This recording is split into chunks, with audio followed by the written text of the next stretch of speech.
Hello friends, हमारे special session भूगोल में यानी ज्योग्राफी में आज हम बात करेंगे एक प्राकृतिक और आकस्मिक घटना की जिसे हम ज्वालामुखी कहते हैं। हम आपको बताएंगे क्या है ज्वालामुखी और उद्गम के आधार पर कितने भागों में विभाजित है ज्वालामुखी और किसे कहते हैं मैग्मा, किसे कहते हैं लावा, और बताएंगे किसे कहते हैं क्रेटर, किसे कहते हैं सिंडर, किसे कहते हैं ग्लेशियर, जिससे कि अक्सर एग्जाम में क्वेश्चन आते हैं। और साथ ही बताएंगे विश्व का सबसे ऊंचा ज्वालामुखी पर्वत के बारे में।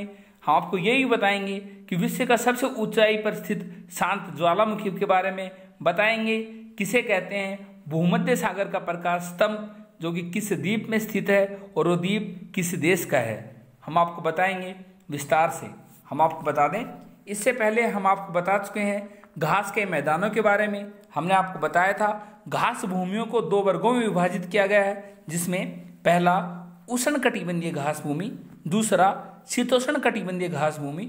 उष्ण कटिबंधीय घास भूमि में आते हैं सवाना, जो कि अफ्रीका महाद्वीप में जो घास भूमि है, कंपोज जो कि ब्राजील साउथ अमेरिका में है, लानोस जो कि साउथ अमेरिका में वेनेजुएला व कोलंबिया में स्थित घास भूमि है। इसके अलावा हमने आपको बताया था शीतोष्ण कटिबंधीय घास भूमियों के बारे में। हमने बताया था प्रेरी में घास भूमि है, शीतोष्ण कटिबंधीय घास भूमि जो कि संयुक्त राज्य अमेरिका और कनाडा में है। हमने बताया था पंपास में घास भूमि, पंपास घास भूमि है जो कि अर्जेंटीना साउथ अमेरिका में। वेल्ड हमने बताया था आपके घास भूमि है जो कि अफ्रीका महाद्वीप में दक्षिण अफ्रीका में। हमने आपको बताया था डाउन्स घास भूमि के बारे में जो कि ऑस्ट्रेलिया में। इसके अलावा हम आपको ये भी बता दें कि ऑस्ट्रेलिया एक ऐसा महाद्वीप है जिसमें एक भी वोल्केनो नहीं है। इसके अलावा हमने बताया आपको पर्वतों के बारे में, बताया था कि पर्वतों को उत्पत्ति के अनुसार चार भागों में विभाजित है: block mountain, residual mountain, accommodated mountain, fold mountain यानी वलित पर्वत, और हमारा हिमालय वलित पर्वत में आता है। इसके अलावा आल्प्स, यूराल, राकेज, एंडीज पर्वत भी आल्प्स फोल्ड माउंटेन में आते हैं। ये जाके आप देख सकते हो विस्तार से हमारी वीडियो लिस्ट या प्ले लिस्ट में। इसके अलावा हमने इंडियन ज्योग्राफी में आपको बता चुके हैं सिंधु नदी तंत्र, गंगा नदी तंत्र, ब्रह्मपुत्र नदी तंत्र, भारत के प्रमुख दर्रे, भारत के पड़ोसी देश और भारत की लगने वाली स्थल सीमा और जल सीमा आदि के बारे में हम आपको बता चुके हैं विस्तार से, जो कि आप हमारी प्लेलिस्ट या वीडियो लिस्ट में जाके देख सकते हो। आज हम बात करेंगे ज्वालामुखी की। हम आपको बताएंगे विस्तार से और बताएंगे एग्जामिनर इस टॉपिक से एग्जाम में कैसे क्वेश्चन पूछ सकता है और कैसे क्वेश्चन पूछ चुका। हम आपको बता दें ज्वालामुखी पृथ्वी पर घटित होने वाली एक आकस्मिक घटना।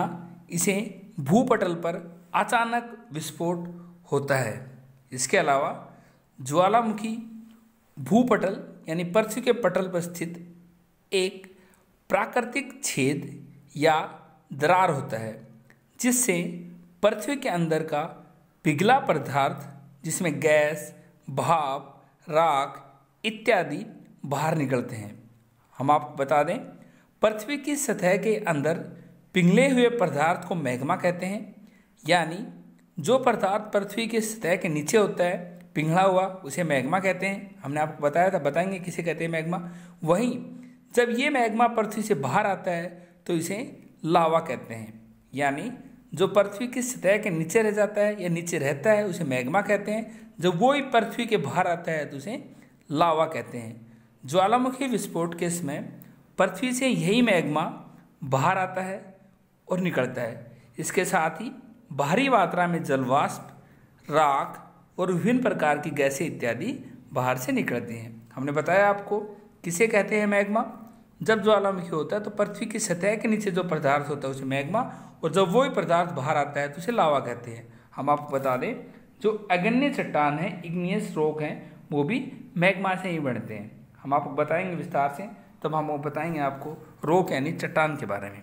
इसके अलावा हम आपको बता दें एग्जाम में एक क्वेश्चन आ चुका है कि ज्वालामुखी से सबसे अधिक कौन सी गैस निकलती है, तो निकलती है जल वाष्प यानी H2O। इसके अलावा ज्वालामुखी विस्फोट से निकलने वाली गैसों में जल वाष्प की मात्रा सर्वाधिक पाई जाती है, जो कि हमने बताया। इसके अलावा carbon dioxide CO2, sulphur dioxide SO2 भी प्रमुख गैसें हैं जो ज्वालामुखी उत्सर्जन के दौरान निकलती हैं। इसके अलावा ज्वालामुखी से उत्सर्जित होने वाली अन्य गैसों में हाइड्रोजन सल्फाइड H2S, हाइड्रोजन जिसका सिंबल H है, carbon monoxide CO, hydrogen chloride HCl, hydrogen fluoride HF तथा हीलियम आदि गैसें निकलती हैं। लेकिन एग्जाम में क्वेश्चन आया था ज्वालामुखी से सबसे अधिक निकलने वाली कौन सी गैस है, जिसका आंसर होगा जलवाष्प यानी H2O। अब हम बताते हैं आपको ज्वालामुखी को उद्गम के आधार पर कितने भागों में विभाजित कर रखा है। ज्वालामुखी को उद्गम के आधार पर 3 भागों में विभाजित कर रखा है। सक्रिय ज्वालामुखी जिसे हम एक्टिव वोल्केनो कहते हैं, सुषुप्त ज्वालामुखी जिसे हम डोरमेंट वोल्केनो कहते हैं, और शांत ज्वालामुखी जिसे हम मृत ज्वालामुखी या एक्सटिंक्ट ज्वालामुखी कहते हैं। सक्रिय ज्वालामुखी के कभी भी ज्वालामुखी उद्गम हो सकती है।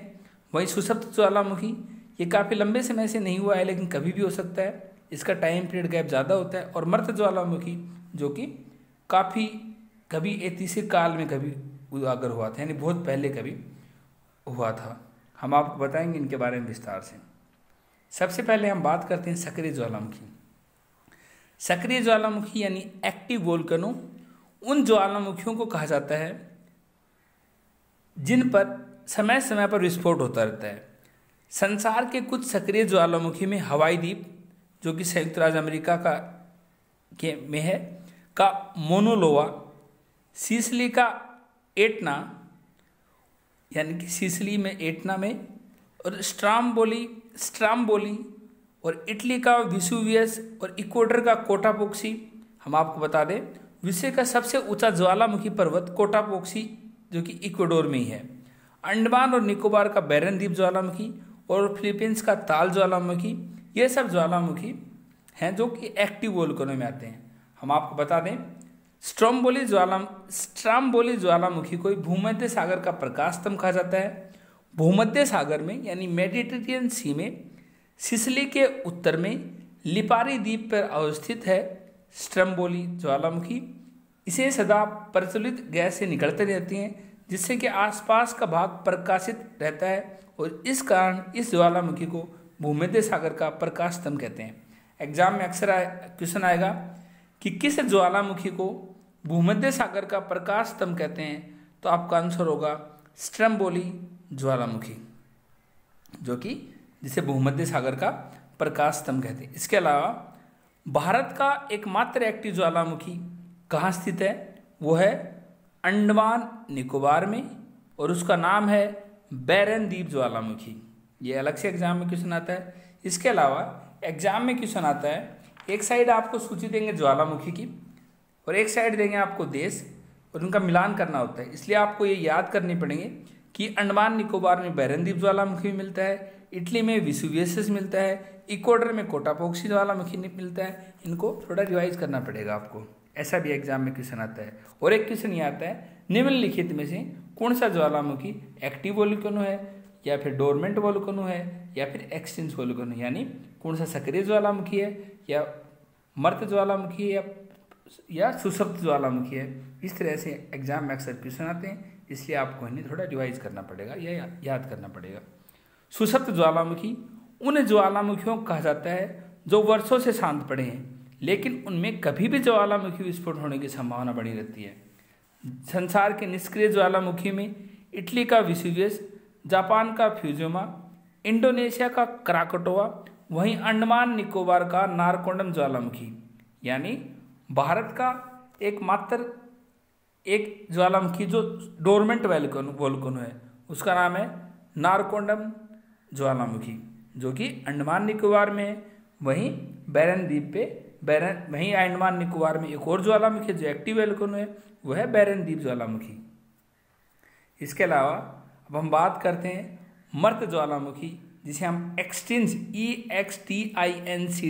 एक्सटिंक्ट वोल्केनो भी कहते हैं। ऐसे ज्वालामुखी को कहा जाता है जो कई युगों से शांत है, उनमें विस्फोट होना बंद हो गया। संसार की कुछ मृत ज्वालामुखियों में म्यांमार का पोपा, अफ्रीका का किलिमंजारो, दक्षिण अमेरिका का चिम्बारोजो और हवाई द्वीप का मोनाको और ईरान का खो सुल्तान इत्यादि शामिल हैं। ये वो ज्वालामुखी हैं जो बहुत पहले कभी एक्टिव हुए थे, अभी नहीं है।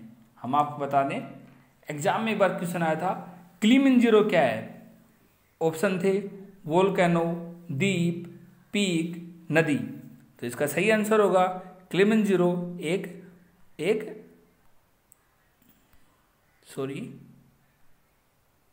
एक मर्द ज्वालामुखी है जो कि अफ्रीका में है। हम आपको फिर से बताते हैं, एग्जाम में क्वेश्चन आया था किलिमंजारो क्या है। ऑप्शन थे वोल्केनो, द्वीप, पीक, नदी। इसका सही आंसर है ये एक वोल्केनो है। ये यूपीपीसीएस और बीपीएससी में कई बार क्वेश्चन आ चुका है। इसके अलावा हमने आपको बताया मर्द ज्वालामुखी के बारे में, सुषुप्त ज्वालामुखी के बारे में और सक्रिय ज्वालामुखी। सक्रिय ज्वालामुखी जिसे इंग्लिश में एक्टिव वोल्केनो कहते हैं, और सक्रिय ज्वालामुखी में है स्ट्रम्बोली जिसे भूमध्य सागर का प्रकाश स्तंभ कहते हैं। इसके अलावा हमने आपको बताया डोरमेंट वोल्केनो के बारे में, और बताया हमने कि डोरमेंट वोल्केनो में कौन कौन से वोल्केनो है, और भारत का एक डोरमेंट वोल्केनो में है नारकोंडम ज्वालामुखी जो कि अंडमान निकोबार में स्थित है। इसके अलावा हमने बताया आपको मर्द ज्वालामुखी जिसे एक्सटिंक्ट वोल्केनो कहते हैं, और जिसमें एग्जाम में क्वेश्चन आया था कि किलिमंजारो क्या है, जो कि एक वोल्केनो है। इसके अलावा हम आपको बता दें ज्वालामुखी विस्फोट से व्यापक पैमाने पर धन जन की व्यापक हानि होती है। इतिहास में कई ऐसी घटना घटी है जब पूरे के पूरे शहर ज्वालामुखी होने वाले विस्फोट के कारण काल के ग्रास में समा गए। उदाहरण के लिए इटली के दो प्रसिद्ध शहर पंपाई और हरक्यूलिनियम ज्वालामुखी विस्फोट से बर्बाद हुए। हालांकि ज्वालामुखी विस्फोट कई तरीकों से लाभकारी भी होते हैं। इससे न केवल नवीन संरचनाओं का निर्माण होता है जैसे कि क्रेटर झील, लैकोलिथ, फैकोलिथ आदि। हम आपको बताएंगे विस्तार से क्या है क्रेटर झील, लैकोलिथ, फैकोलिथ, हम आपको अगली क्लास में बताएंगे। बल्कि कई खनिजों में जैसे काली मिट्टी का स्रोत भी ज्वालामुखी लावा होता है, यानी काली मिट्टी का जो स्रोत होता है वो भी ज्वालामुखी का लावा होता है। इसके अलावा हम बताते हैं आपको किसे कहते हैं क्रेटर, जिससे कि एग्जाम में अलग से भी क्वेश्चन आ जाता है कि क्रेटर किसे कहते हैं। लावा धरातल पर आने के लिए एक छिद्र बनाता है जिसे व्यूअर या क्रेटर कहते हैं। लावा अपने व्यूअर के आसपास जमा होता है और एक शंक्वाकार पर्वत बनाता है जिसे ज्वालामुखी पर्वत कहते हैं। हम आपको बता दें ज्वालामुखी के कप के आकार के मुख को क्रेटर कहते हैं, और भी आसान भाषा में आपको बता दें क्रेटर जो होता है वो कप के आकार के होता है, और बाद में जब ये वोल्केनो एक्टिव नहीं होता तो यही क्रेटर झील में कन्वर्ट हो जाता है। इसके अलावा हम आपको बताते हैं जिसके माध्यम से लावा, गैस, धुआं, राख, कंकड़, पत्थर आदि बाहर निकलते हैं। इन सभी वस्तुओं के निकास के एक प्राकृतिक नली द्वारा जिसे निकास नलिका कहते हैं। इसके अलावा ज्वालामुखी विस्फोट की प्रक्रिया को दो रूपों में होती है। पहली प्रक्रिया भूपृष्ठ के नीचे होती है, दूसरी प्रक्रिया भूपृष्ठ के ऊपर होती है, यानी भूपटल यानी भूमि के पटल के नीचे होती है, एक भूमि के पटल के ऊपर होती है। प्रथम प्रक्रिया में लावा धरातल के नीचे पृथ्वी के आंतरिक भाग में विभिन्न गहराइयों पर ठंडा होकर जम जाता है और batholith, laccolith, lopolith, sill, sheet, dyke आदि के रूप में जन्म देता है। द्वितीय प्रक्रिया में लावा भूतल पर आकर ठंडा होने से जमता है जिससे विभिन्न प्रकार की भू आकृतियाँ बनती हैं। हमने बताया था आपको कि पृथ्वी के नीचे जो रहता है वो मैग्मा, और जब वो बाहर आ जाता है तो लावा होता है। इसके अलावा हम आपको बता दें ऑस्ट्रेलिया महाद्वीप एक ऐसा महाद्वीप है जिसमें एक भी ज्वालामुखी नहीं है। इसके अलावा हम आपको बता दें ग्लेशियर, GEYSER ग्लेशियर किसे कहते हैं। बहुत से ज्वालामुखी क्षेत्रों में उजागर के समय दरारों तथा सुराखों से होकर जल तथा वाष्प कुछ अधिक ऊंचाई तक निकलने लगते हैं, इसे ही ग्लेशियर कहते हैं। ये देखा गया था USA के येलोस्टोन पार्क में। इसके अलावा विश्व का सबसे ऊंचा ज्वालामुखी पर्वत है कोटापोक्सी जो कि इक्वाडोर में है। इक्वाडोर साउथ अमेरिका का देश है। विश्व के सबसे ऊंचाई पर स्थित सक्रिय ज्वालामुखी है ओजस डेल सालाडो जो कि एंडीज पर्वतमाला में है, अर्जेंटीना चिली देश की सीमा पर। हम आपको बता दें एंडीज पर्वतमाला भारत विश्व की सबसे लंबी पर्वतमाला है। इसके अलावा विश्व के सबसे ऊंचाई पर स्थित शांत ज्वालामुखी में है एकांकुआ ज्वालामुखी जो कि वो भी एंडीज पर्वतमाला में स्थित है। इसके अलावा एग्जाम में अक्सर कैसे क्वेश्चन आते हैं, एग्जाम में क्वेश्चन आते हैं निम्नलिखित में से ज्वालामुखी से किसे भूमध्य सागर का प्रकाश स्तंभ कहा जाता है, जिसमें ऑप्शन होंगे एटना, पेसी, स्ट्राम्बोली, वेसुवियस। इसका सही आंसर है स्ट्राम्बोली। हमने आपको बताया था कि स्ट्राम्बोली ज्वालामुखी भूमध्य सागर में सिसिली के उत्तर में लिपारी द्वीप पर अवस्थित है। किस द्वीप पर स्थित है? लिपारी द्वीप पर। और इससे सदैव प्रज्वलित गैसें निकलने तथा इसके फलस्वरूप आसपास के क्षेत्रों में प्रकाशमान रहने के कारण इसे भूमध्य सागर का क्या कहते हैं? प्रकाश स्तंभ कहते हैं। इसके अलावा हमने बताया था कि एक एग्जाम में क्वेश्चन आया था कि किलिमंजारो क्या है, तो जिसमें था कि किलिमंजारो एक वोल्केनो है। इसके अलावा ये भी क्वेश्चन आ चुका है कि ज्वालामुखी में सबसे अधिक कौन सी गैस निकलती है। हमने बताया था आपको कि जलवाष्प निकलती है। इस तरह के क्वेश्चन आते हैं। एक क्वेश्चन ये भी आ सकता है आ चुका कि मोनोलोवा एक सक्रिय ज्वालामुखी है, वो कहाँ है। हमने बताया था आपको मोनोलोवा सक्रिय ज्वालामुखी हवाई द्वीप में स्थित है। हवाई द्वीप अमेरिका का एक द्वीप है। इस तरह से, और ये भी क्वेश्चन आ चुका कि पृथ्वी के अंदर पिघले पदार्थ को क्या कहते हैं। हमने आपको बताया था कि पृथ्वी के अंदर पिघले पदार्थ को मैग्मा कहते हैं, जो कि बाहर आता है तब लावा होता है। हमने आपको बता चुके हैं। लावा के ठोस होने के फलस्वरूप पृथ्वी के अंदर निर्मित चट्टानों क्या कहते हैं? जिन्हें कहते हैं प्लूटोनिक चट्टानें। हमने आपको बता चुके हैं ज्वालामुखी के बारे में। आप बार बार लेक्चर को देखें और किसी भी जो आपके पास जो बुक है वहाँ से पढ़ने की कोशिश करें, क्योंकि आपको पढ़ना ज़रूर पड़ेगा। बिना पढ़े आपको ये सब चीज़ें रिवाइज नहीं होगी। हमारे आज के सेशन में इतना ही। हमारे चैनल को लाइक, सब्सक्राइब, अपने दोस्तों के साथ शेयर कीजिए और हमारे चैनल को उन लोगों तक पहुँचाने की कोशिश कीजिए जिन्हें इसकी सही में ज़रूरत है। जो कि आज के सेशन में इतना ही। Thank you.